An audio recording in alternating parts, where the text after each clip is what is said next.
Avant de plonger dans cette histoire incroyable, pensez à vous abonner à la chaîne et à activer la cloche.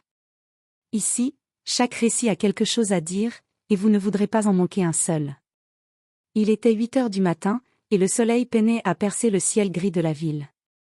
Dans la rue animée, les passants se pressaient, certains pressés, d'autres indifférents. Parmi eux, un vieil homme noir avançait lentement, chaque pas mesuré, presque cérémonial. Son visage était marqué par les années, chaque ride racontant une histoire de lutte, de douleur et de victoire silencieuse. Ses yeux, cependant, brillaient d'une étincelle que peu pouvaient comprendre, celle de quelqu'un qui sait quelque chose que le monde ignore. Il portait un vieux sac en toile, élimé, qui semblait fragile mais étonnamment lourd. Les gens autour de lui jetèrent des regards amusés, certains même moqueurs. « Qu'est-ce qu'il croit faire avec ce sac ?» murmura une femme en riant avec son ami. Un jeune homme se permit un commentaire sarcastique sur son allure et sa lenteur. Les rires fusèrent, pensant que cet homme était insignifiant, vulnérable, une cible facile de leur condescendance. Mais lui, imperturbable, avançait. Chaque pas résonnait comme un avertissement silencieux. Il franchit les portes vitrées de la banque, et le monde sembla s'arrêter un instant. Les clients, encore rieurs, ne savaient pas encore que leur arrogance allait se retourner contre eux. Le vieil homme posa son sac sur le comptoir, doucement, presque avec révérence. Les rires cessèrent, remplacés par la curiosité et une tension subtile. Car ce sac n'était pas ce qu'ils croyaient. Et bientôt, ils allaient regretter de l'avoir sous-estimé. Le vieil homme posa doucement le sac sur le comptoir, et le bruit sourd fit écho dans toute la salle. Les rires se figèrent en murmures perplexes. Même les employés de la banque échangèrent des regards inquiets. Il s'agenouilla lentement et ouvrit le sac.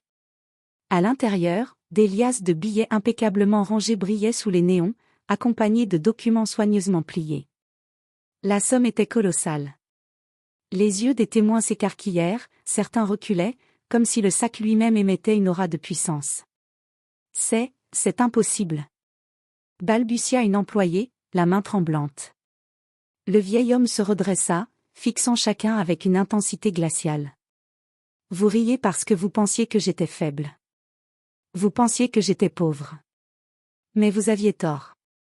Un client osa demander, c'est votre argent? Le vieil homme esquissa un sourire qui ne touchait pas ses yeux, non. Mais c'est le vôtre, en quelque sorte. Il tendit alors un document, signé et scellé, à la directrice de la banque. Elle lut à voix haute, redistribution immédiate des fonds frauduleusement détenus dans cette institution, au profit des familles victimes d'arnaques et d'injustice. Un murmure parcourut la salle. Certains clients tombèrent de stupeur. Les employés, qui avaient ri de lui quelques instants plus tôt, se sentaient soudainement coupables. Le vieil homme noir qui venait d'entrer en silence, avec son vieux sac, avait retourné la situation en un instant. Les rires d'avant se transformèrent en honte. Chacun comprit que sous-estimer ce vieil homme avait été une grave erreur. Et alors qu'il refermait son sac, les regards qui l'avaient moqué le scrutaient désormais avec un mélange de peur et de respect. Le vieil homme avait refermé son sac, mais l'atmosphère dans la banque était électrique.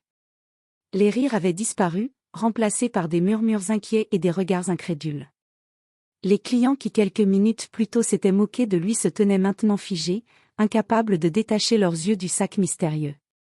La directrice de la banque, encore sous le choc, demanda d'une voix tremblante, « Qui êtes-vous » Le vieil homme la fixa calmement, comme si cette question ne pouvait ni le surprendre ni l'offenser. « Je suis celui que vous avez ignoré. Je suis celui que vous avez sous-estimé. Et je suis la conséquence de votre arrogance. » Il raconta alors son histoire, lentement, avec une voix qui tremblait légèrement, mais portait la force de décennies de combat. Il y a des années, j'étais agent dans cette banque.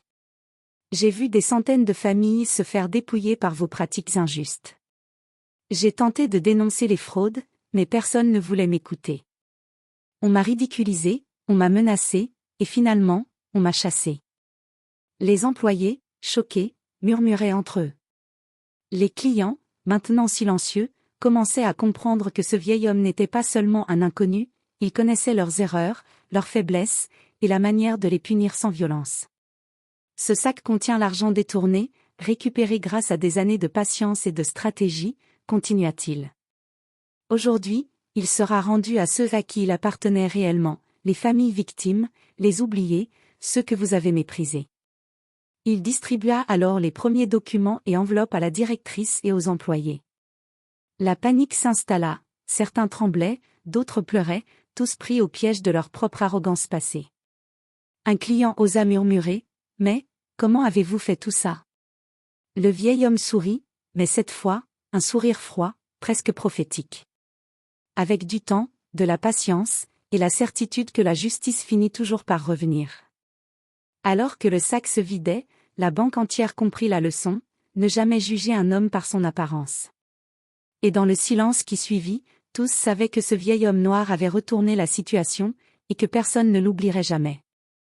Le vieil homme avait quitté la banque avec son sac désormais presque vide, mais l'effet de son passage se faisait sentir bien au-delà des murs de l'institution.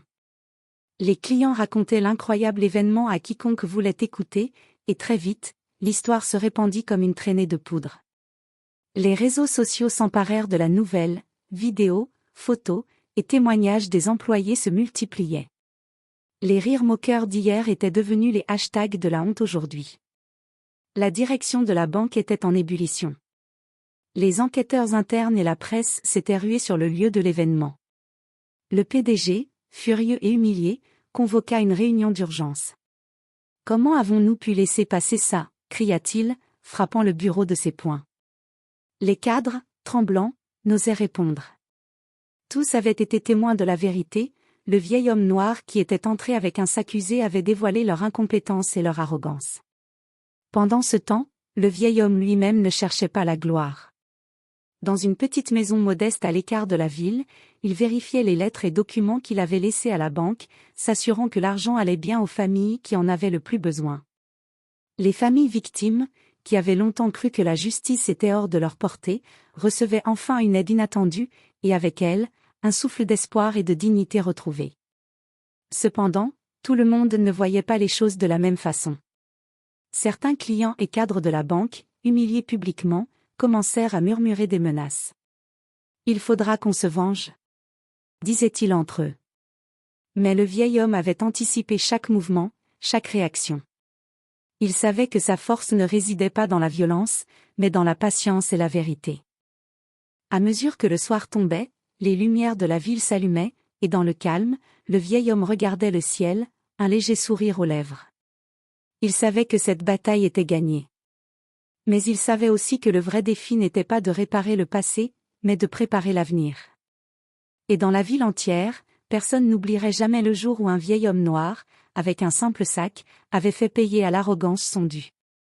Quelques jours plus tard, la ville entière parlait encore du vieil homme et de son sac. Les médias le surnommaient déjà « l'homme qui a humilié la banque », mais lui ne cherchait ni gloire ni reconnaissance. Son objectif avait toujours été clair, rétablir la justice, réparer ce qui avait été volé, et rappeler au monde qu'on ne peut jamais sous-estimer un homme, quel que soit son âge ou son apparence. Dans la banque, la direction était en état de choc permanent. Le PDG avait été contraint de présenter des excuses publiques, et plusieurs cadres impliqués dans les fraudes avaient été licenciés ou poursuivis.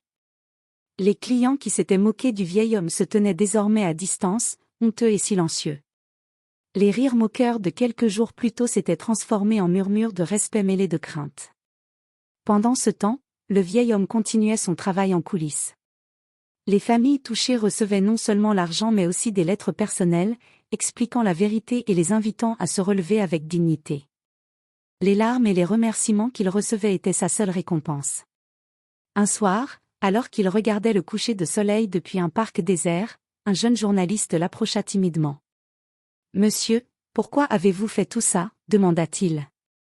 Le vieil homme sourit doucement, ses yeux brillants d'une sagesse infinie. Parce que certains rient quand ils devraient pleurer. Parce que certains ignorent la valeur des autres.